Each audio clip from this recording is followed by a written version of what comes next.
All right, I'm going to call to order the Monday, April 19th, 2021 Fairfield Golf Commission meeting. I will start by taking attendance. This is Keith Varian. Is Michael Harrington on the phone? Yes, sir, Keith, I'm here. All right, welcome to your first meeting. Thank you very much.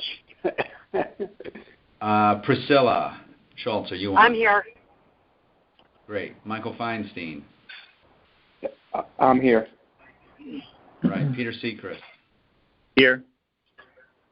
Right. Christine Hogan. Not yet. Liam Herron. Not yet. All right. I'm going to waive the Pledge of Allegiance. All right. Well, first, let me say to Michael Harrington officially, welcome to the Golf Commission. Happy to have you on. Look forward to working with you and serving with you. So thank you. Well, Welcome, thank you. Mike. I'm glad to be here. It's not my first commission meeting. I've been to probably 80% of the Golf Commission meetings for the last 12 years. So, but it's nice to be officially part of the group. Yeah, it's good. It's good to have you, and to have your experience in history. So that's good. And I do need to apologize before we move any further. I did not realize that last meeting was Paul Gleason's last meeting. So I do want to formally acknowledge and thank Paul for all his time on the commission. He did a great job, and I really enjoyed serving with him. So I told him that offline, but also just wanted to put it on the record because he did a great job. He was a pleasure and an asset to the town. So thank you, Paul Gleason, very much for your time. Yes, thank you, all right. Paul. Yeah, exactly. We'll miss him. And welcome to the 2021 golf season. Like I said, I'm going to waive the Pledge of Allegiance, and we'll move on the minutes. Did everybody have a chance to read the minutes from March 8th? Yes. Any comments or revisions to those? No. All right. I will entertain a motion to approve the minutes. I'll make a motion to approve the minutes. All right, a second. Mike Harrington, second. All right, thank you. All in favor of approving the minutes from March 8th, say aye. Aye. Aye. Aye. Any noes? Any abstentions? All right.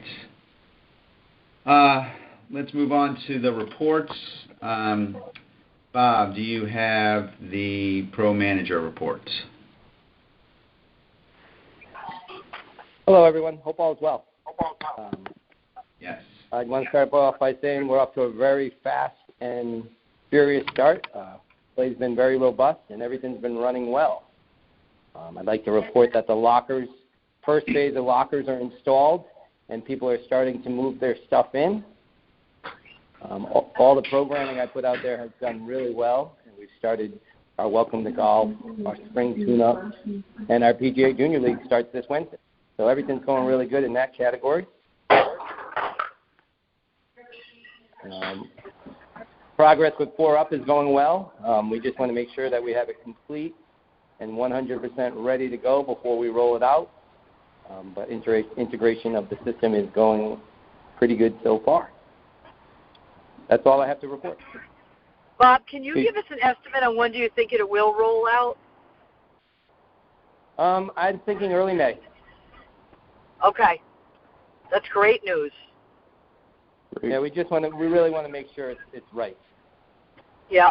Has Pashua seen any problems since they implemented it? No major bumps. I actually went over there and spent a half a day in the shop helping check people in to get a feel for it. They had a big change over there. The big change for them was in their old tee time system, anyone could book a tee time all at the same time. And now they've gone to something similar to us where the residents have an advantage. So the residents are loving it. The residents are loving it. The non-residents aren't loving it so much. I'm sure. That's all right. Good. Good. Thank you. But nuts and bolts, pretty good. Good.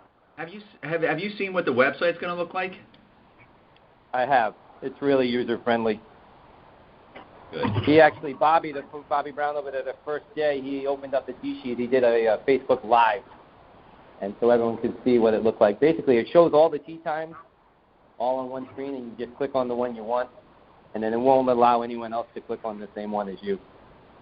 So there's no more getting timed out, thinking you have a tee time and then lose it.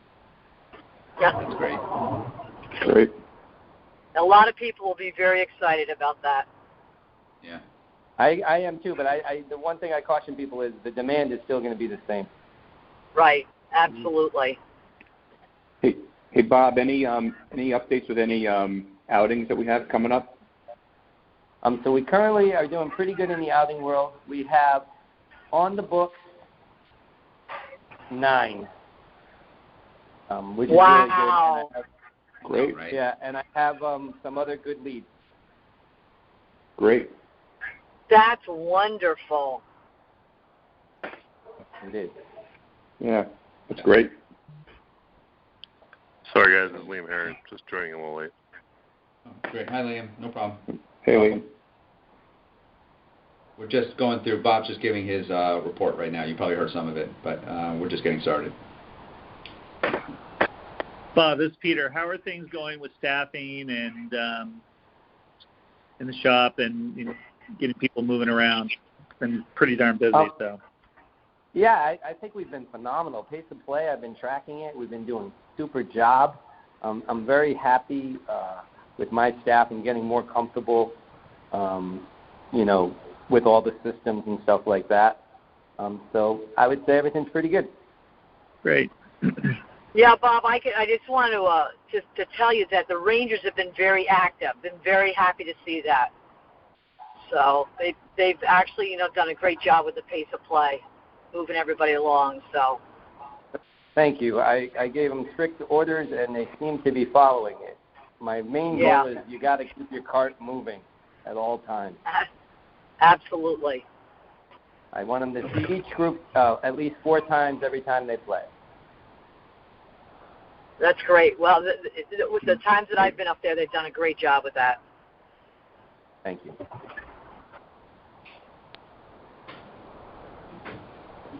Bob, any issues or any major challenges you're running into right now? Nothing major. I do think the range ball situation needs some love. I have ordered some. And we had a little picker maintenance, but we were able to order a new gang for that. So things are going good. Things, in general, are pretty good. Bob, this is Harrington. I just want to reconfirm the whole attitude of the folks in the pro shop is very positive and very friendly. I thank you very much for that. I appreciate that, Mike. Agreed. All right. Anything else for Bob? Well, good job, Bob. It's been a good first month. Busy, but like you said, the pace of play is moving. I mean, I played yesterday, and the 2 people that Ralph put me with were literally running in between their shots like they were racing somebody. I can't keep up. Slow down. It was great. We flew, and there was nobody in front of us. I mean, we were flying. So it was good. This is Harrington again. I noticed in the minutes that Bob commented on the RFQ for additional carts. I don't know if that's on his list or if that's Anthony's. I think it was probably going to be Anthony, but Bob, okay. Unless you have something to say, we can jump over to Anthony now. Yeah, I think it's on. Anthony has a better handle on where we stand with the carts. All right, Anthony. Have you had any issues, though, Bob, with running out of carts? Or? I have not run out of carts yet, but I don't think we've had the pressure points of the ladies' day or the senior day yet, Mike, so it's hard to tell. Yeah. And I think we're going to address single riders as well tonight, so right. Hopefully we'll be able to handle. Yep. Yeah, good question. All right. Anthony, you want to give your report? Yep. All right. So everybody should have received the numbers for March. As Bob stated, they confirm everything he's talking about, how rounds are up. It's always nice getting open for 2 weeks in March and making almost $200,000 at Smith. That's that's the kind of play we're seeing up there right now. I would say, if you look at the the fiscal year, July to March, we're sitting at, just at Smith alone, $1.5 million. Our budgeted number this year was $1.4. So I believe we're pacing for about $2.1 million just at Smith alone, and that is tremendous. So play is up. Things are looking great up there. We pulled in the locker rental; those all sold out, which was great. We've got another 24 lockers that'll be installed in the next couple months. We're just waiting for those lockers to arrive. As I think everybody, if you've been up to the course recently, the parking lot was paved. I was able to also talk to DPW about paving the parking lot at the driving range, so that got paved as well, just the golf portion. The Little League portion's not paved, but my plan would be to pave that later down the road. But I wanted to make sure we took care of the golf course there. So both of those have been done. Everything else is looking good. We're working with purchasing right now on the additional 20 carts, just trying to renegotiate our contract with Easy Go, who has the current contract. We're trying to line up the additional carts to expire at the same time that the other 60 carts expire. So when we go back out to bid a year from now for all those carts, that we can bid all 80 at the same time. But that's where we stand. So I've just got to keep the pressure on purchasing to stay on top of Easy Go. But things are looking okay there. Bob gave the update on 4UP, so we're trying to get through the training and just make sure everything is set up appropriately, and we could hopefully seamlessly transition right into that.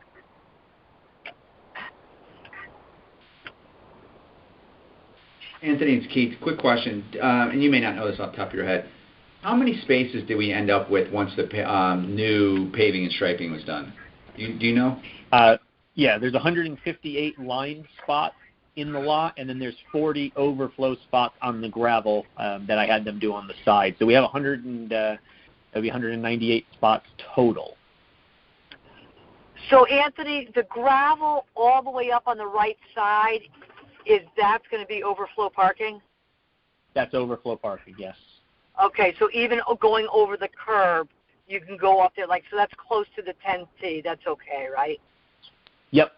Yes. Those. Okay. I guess those are California curbs, so they're on a kind of an angle. Those ones. They're designed for that. Okay. So, if people wanted to park there, even if the lot's not full, they're allowed to do that. Correct. Okay. Thank you. Yep. Right. Anything else for Anthony? What about the starter shack, Anthony? Yeah. This is Mike again, Harrington.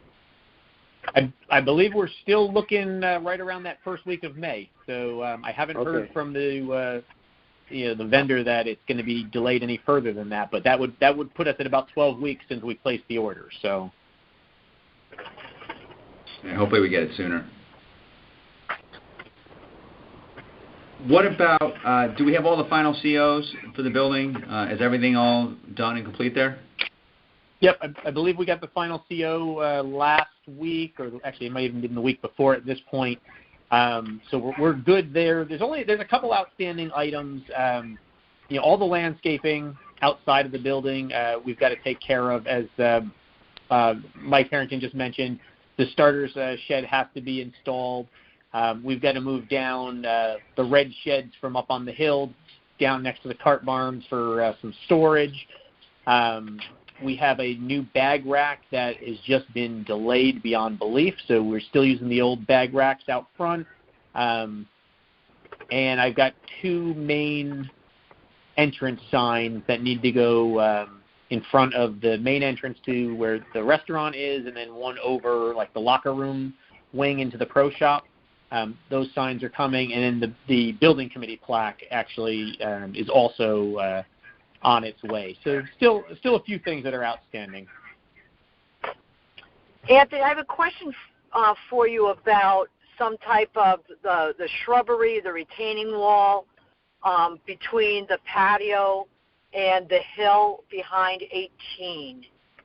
Is that on hold, or is that going to be looked at? And the reason I'm asking was when we were on 10 yesterday, some guy hit his shot and landed 6 feet. We watched him do this from the patio. Now, he blamed it on his father-in-law. He said he gave him the wrong yardage. But he was literally right there, and we're saying, oh, my goodness. So. Yeah. The plan right now is the retaining wall that is along 10, to the left of 10 there. We're talking with Boca about extending that wall all the way along the patio and kind of following like the contour of the patio. But that work won't be done most likely until the fall. We do have on the left side of the patio, closer to the cart barn, up on that, all that grassy area, that's where the butterfly garden is going to be going. So we should be getting that designed shortly, and then that'll get installed. We have plans. It's just all going to be essentially phased in. I have not heard of any shots actually reaching the patio yet. I'm not saying it hasn't happened. I know we've had a couple close calls, 5 or 6 feet, like the one you're mentioning, but it seems to me that it actually has been less going up there than what people thought it was going to be. But again, I could be wrong. That doesn't mean they're all reported. Yeah, it was just so ironic that we were standing on 10 and we saw this guy hit it there. We said, oh, boy, hopefully this gets addressed. Yep. Thank you. Anthony, is there the bathrooms when going to 10, and I noticed this again yesterday, people don't know where to go. I didn't notice any signs for how to get into the bathrooms on the inside there at the turn. Is there a sign that I just didn't see? I don't think there is, but I definitely agree. I've seen the same thing where I've seen people either try to go through the restaurant or they've sprinted around the patio. But I do think that there needs to be a sign that essentially directs people to the front door. But we could get that addressed. That's pretty easy for us. Maybe we could just build 2 bathrooms right there on the wall facing 10. That would make the most sense. But yeah, all right. Yeah, I think something like that, just so that when people are, they put in an order for a hot dog, and then they're like, well, which way do I go? Where do I go? And, they don't know where to go. And I get it. You open that door up right there, and you're in the bar, Yeah. Yep. This is Mike again. Speaking of bathrooms, are we going to do anything with that portalette up at T box on number 11? Or is that going to stay as is? That was one of Christine's comments, too. So you can try to up that one with a nicer one. Upgrade. Yeah, I agree on that. Absolutely. Yeah. We can look into that tomorrow. That's not a problem. Yeah, see if we can get a little nicer one there. And I wonder, too, is there going to be water on the course soon? I don't know if Bob's still on or not, but are you going to put the green water coolers out? I notice we now have the ball washers up, which is in progress, but no drinking water. That should be addressed. I thought we already had them out there, so I don't know. Well, they weren't last Wednesday, Bob. They may have been over this weekend. I don't remember seeing any water yesterday. I don't think I saw it either. Yeah. All All right, we'll get the staff on it. Not a problem. Any Anthony or Bob, any feedback on how the general reaction to Boca in terms of just, the restaurant in general? I mean, I've eaten there now a handful of times. It's getting more and more crowded each time, both with golfers and non-golfers, inside and outside. Seems like they're doing a really good job. I've had a really good experience every time I've eaten there. Just curious what the two of you have heard, if anything. Most of the feedback I've heard has been very positive. The only thing I've heard some people concern themselves with is, they're not opening the restaurant till 11 o'clock, but they've been very consistent with having the turn open in the morning. So most of what I've heard has been good. I did hear a comment the other day about them opening a half hour later than the first start time. Is that true? That the first time was 7:03, I guess, and they opened at 7:30? I believe they've been open with the first tee time, but I can double-check that. I have not seen that. Okay, good. Thank you. All right, because I can just tell when I get here, the cars are here. Excellent. Yeah. I was there Saturday night. It was popping. It was packed. Oh, that's good news. Yeah. Yeah, imagine when it warms up and you can sit outside. It's going to be a great place to have dinner. All right. Anything else for Anthony? All right. Thank you, Anthony. Yep. Peter Grace, are you on? I'm here. Can you hear me? Gotcha. Yeah. Hi, Peter. How are you? Everything's going smooth as we can. It's early April. I think it's middle of June, You're getting a little feedback, Peter. Speaker. Yep. Peter? I'm here.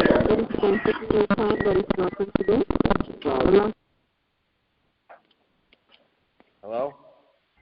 Okay, hey, that's Peter, better. It's hard to hear you. You're getting a lot of feedback. Can you hear me now? Yes. Yes, that's good. That's good. My plan didn't work. I guess I got to talk now. I'm only kidding. So everything's going good here. Like I said, everybody, I love the golf course. Great compliments. We've done a lot of work. Over on the, as you come into the clubhouse, the right side 10T area with a lot of sod, and now we have to work around the putting green and over by the bags. A lot of work there, let alone take care of the golf course itself. And with labor's been a little tough. All these golf courses, Brook Lawn, Racebrook, they're all looking for help, and they're paying a lot more money than I can afford to pay my guys. So I'm a little short-handed, trying to get up to speed and get a lot of these things done. Have benches to put out. We got patios to do. Like I said, we got to clean up around the clubhouse and still take care of the golf course with the regular play. So I got 9 guys, and we're doing the best we can, plodding along. And like I said, it's the middle of April, and people think it's the middle of June, and we haven't even had. What I really need is some heat to get the grass growing. But other than that, I think everything's going pretty smooth. Great. All right. Any questions for Peter? I'm in. Okay. All right. Well, thank you, Peter. The Greens Committee. Before I throw it over to you, Mike Harrington has volunteered to take over Paul's spot, Greens Committee.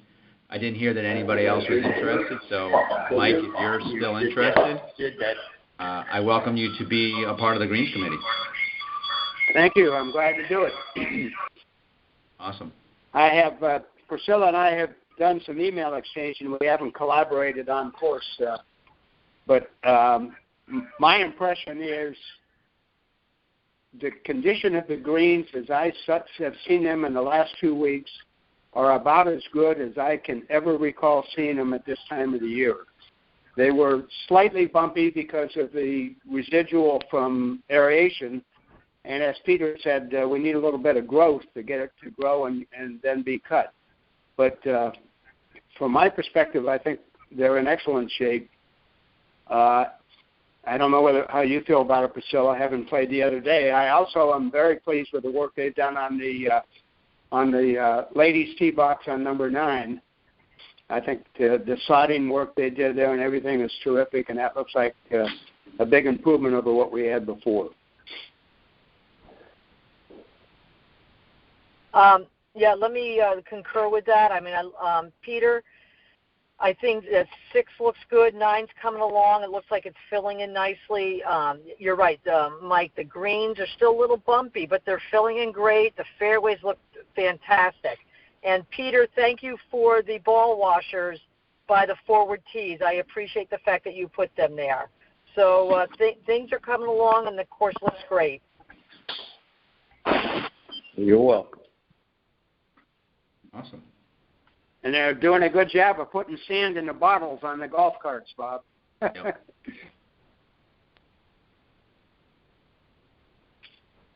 All right. The par 3 committee, your initial report, your very first one. Oh. Mike and Liam. I didn't bring my drum. I'll take this one. I don't know if Liam wants to chime in a few or not, but I actually played it this Saturday with my kids, and I got to say I'm always impressed with it, but I thought it was in as good of a shape as I ever remember, especially for mid-April. I really thought the whole course was great. I thought the greens were great condition. Just really everything looked really good. The traps were in good shape too. Sometimes those get a little beat up there at that course, but I thought they looked pretty good. A couple of tee boxes, to be expected, a little chopped up in parts just from the divots, obviously, but nothing of any concern. I really thought it was great. I spoke to a few other people there too, and everyone was just raving about it. It really looked good. So. Nothing of any concern, really. So kudos to Peter and I guess and John also. I don't know if John calls in or not, but you guys are doing a great job there. Yeah, I would also agree. I played it a couple times this month, and it is in great shape. So, and it is like sort of another thing. Like, if anyone wants to hear anything else about what's going into the par 3 report, you can just send us an email and we'll include it for next month's report. Yeah, I will add that the range or the practice area is up and running there, which is awesome. Yeah. That was always just sort of lost space. So that's cool. I don't know if people are using it or not, but I'm glad to see that that's up. I know, Bob, you did Welcome to Golf program there. And that course also is just every time my kids play tennis, and I play tennis across the street a lot, so even when I'm not playing, I'm driving and parking there. It is always crowded. It's just amazing, the golf demand here. So it gets a lot of use, and it looks like it's in pretty good shape. I played it once. I played it early, and I agree. It was in good shape, and it's always a fun course to play.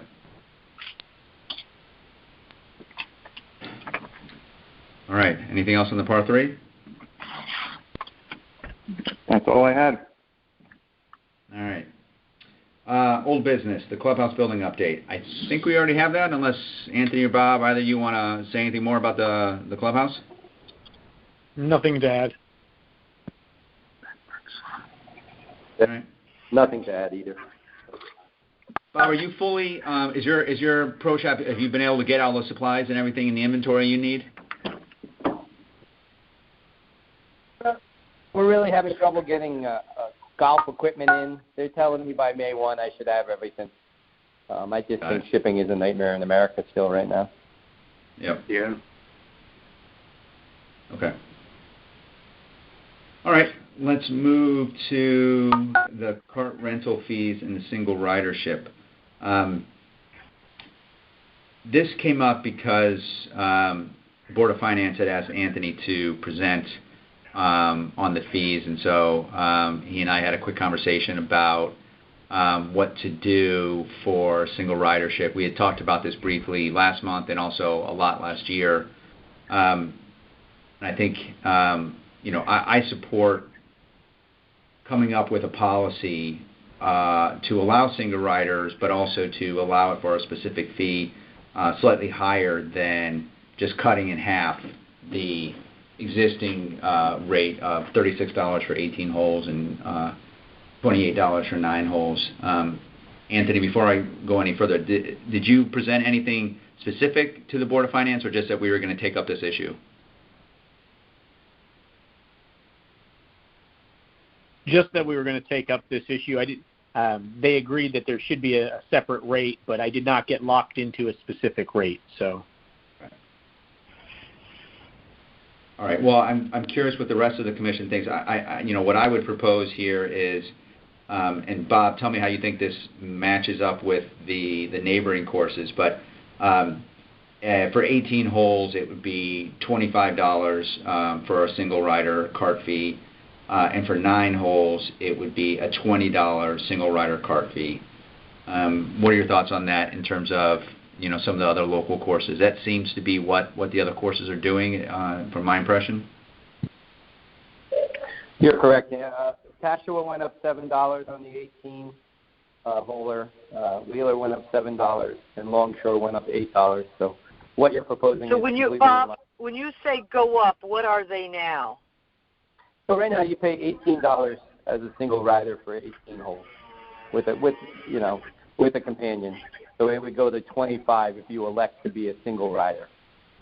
Okay, that's for the neighboring courses too. Correct. That's what they've gone up. Okay, thank you.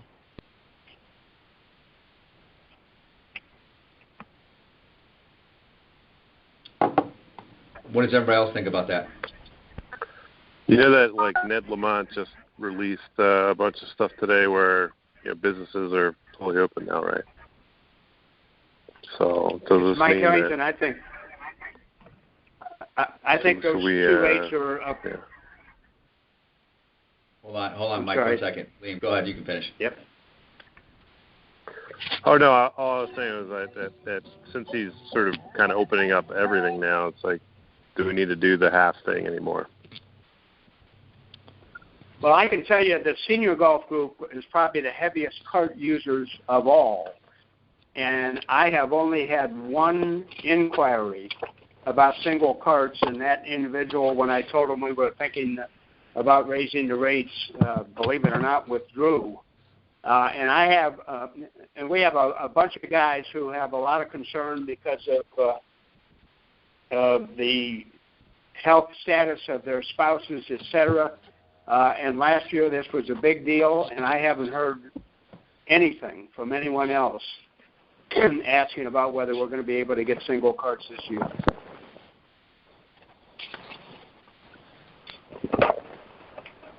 I think maybe the vaccine's going a lot quicker than what people thought, right? Yeah, this Mike again. I think it's entirely appropriate for us to adopt a policy, but I think the probability of us having to use it is diminishing pretty quickly. Yeah, this is Keith, and I agree. I mean, I think we already heard from Bob that... I would agree with Mike Harrington. With talking to the other pros, they've been surprised how little is actually coming into play. But they all agree it's a necessary policy. And many of those who would have used a cart have been lucky enough to be vaccinated early on, so they are relaxing somewhat. Yeah, and we haven't run out of carts yet, so that's a sign right there too. We haven't gotten a new batch of carts, and we haven't run out of carts yet. So, but I agree. I do think it makes sense to adopt a policy, just so that we don't have to sort of struggle with this issue going forward. So it may not be used much, and it may not be an issue going forward, but I do think that it makes sense to have it now that we know that people are going to ask for it. I mean, even if it's not as much as it was last year, people will. So right, and if we don't have a policy, then people will probably take advantage of it when they don't need to. Yeah. So I agree.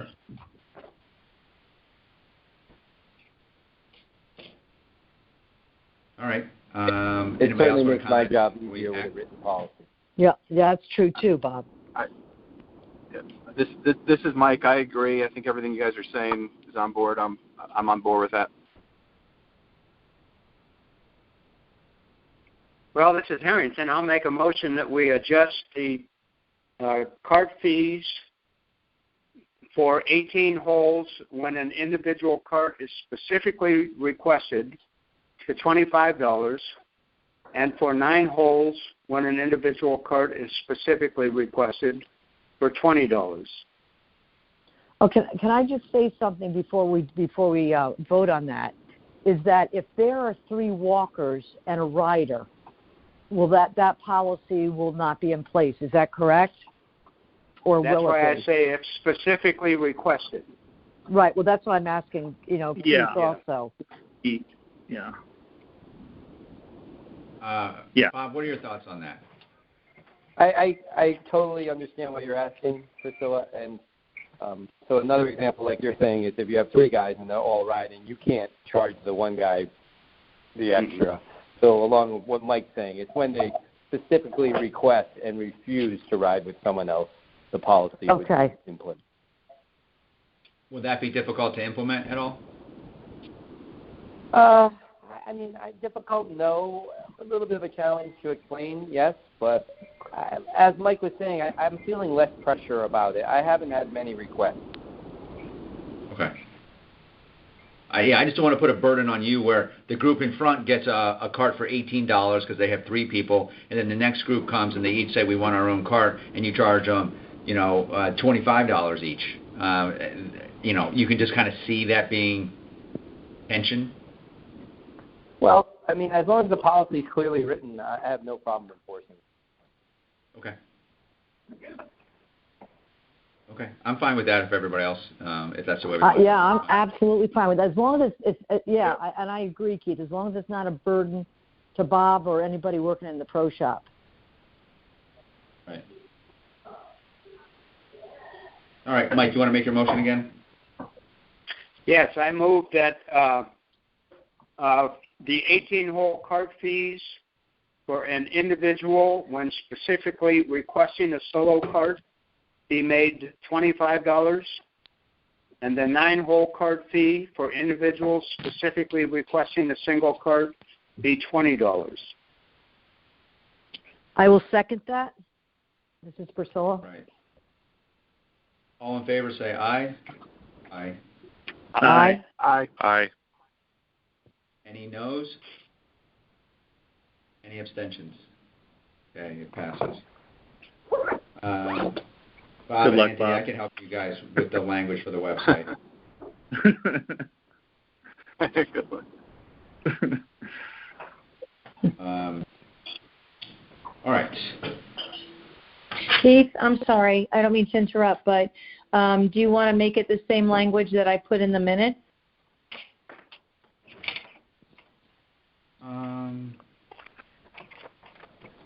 Yeah, we could probably do that. Okay. Yeah. I'm fine with that. It's Mike. I made the motion that, if you want to make it consistent with last month's minutes, that's fine. Sure. All right.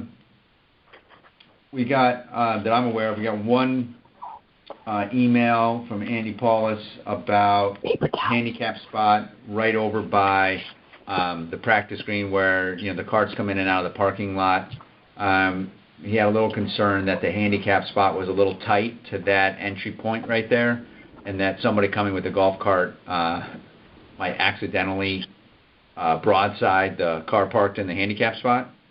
I don't think it's a major issue, but I do think that to the extent we can, we should encourage, well, first of all, we should encourage carts not to be, flying in and around the parking lot. I know that's, easier said than done, but also to to use other curb cuts and entry points into the parking lot, like in front over near Boca. There are other areas so that you don't have to get into that tight corner right there. But I'll defer to Bob or Anthony if you guys have any other concerns about that parking spot right there. This is Mike Harrington. I have a question about that. My impression was the only reason carts were to be allowed in the parking lot were in the event of a handicapped cart user. Is that correct, Bob? Otherwise, no carts should be in the parking lot at all. I have not seen a policy in writing. Yeah, we haven't adopted anything like that. And the carts aren't GPS locked to the parking lot. So that's something we can talk about. Okay, but then our policy today is no carts in the parking lot. That's not what I said. No. If we want to do that, we can adopt that policy, or we could talk about that policy.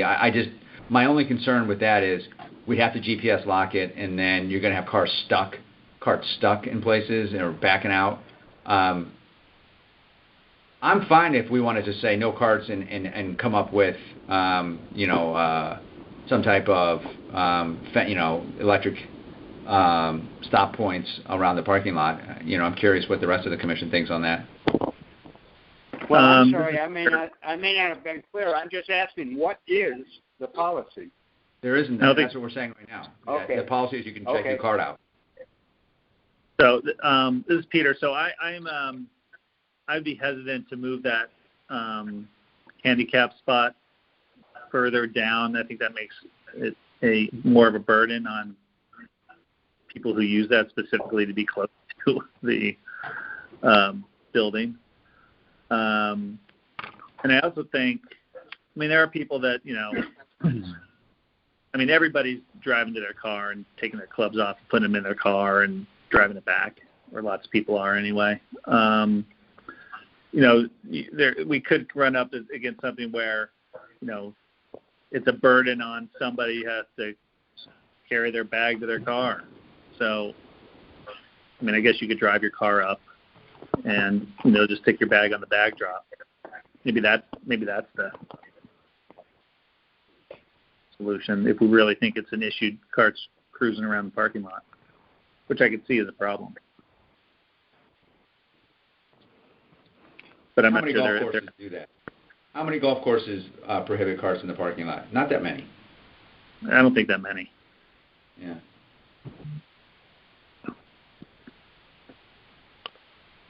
We kind of have a new parking lot here. Why don't we just table it for a month or two and see how it goes? And then yeah, I agree. If the traffic picks up, we can make an adjustment then. Yeah, see what happens. That's a good idea. Right, that's a good idea, Liam. Yeah, just so I understand that there hasn't been an incident yet. We just think that there may be one in this particular spot. Is that what that's the concern? Correct. Yes. Well, that was the email writer's concern. Yeah.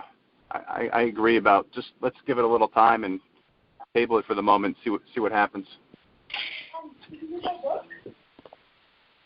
Yeah, we've been open a month. Let's see.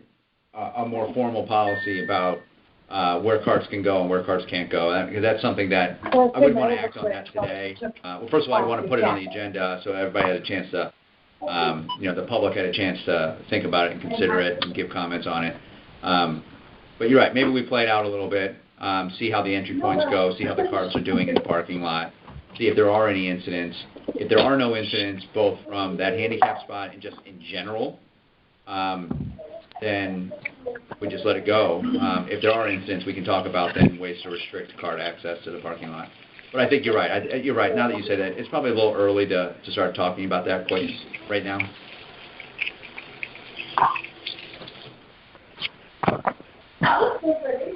All right. Before we adjourn, I just actually, as I was just looking at back at some of my old notes, and I'll throw this out to Bob. Bob, have you heard from any of the schools? What's the plan this year with playing, both at the Par 3 and at Smith, and which schools, if any, have contacted you? So currently at Smith and at the Par 3, we have at Smith playing is Ward, varsity girls and boys, Ludlow varsity girls and boys. And then the JV teams use par 3 and sometimes Smith and the driving range. Now, I've also got a request from Greens Farm Academy to use the par 3 course, and from St. Thomas Aquinas as well. But the middle schools also are par 3? What was that? The middle schools are also at the par 3? Yeah, I haven't been contacted by them, but I'm assuming they are.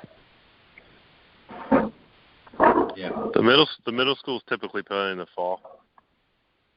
Yeah, I think that's why I haven't heard from them yet. All right. I personally am a big proponent of the junior golfers, and I think the kids are being respectful. The coaches have done a phenomenal job with only taking tee times they're going to use. We have it as efficient as possible, and I think they're really a part of the fabric of what I'm trying to create here at Smith. Great. Okay, anything else before I entertain a motion to adjourn?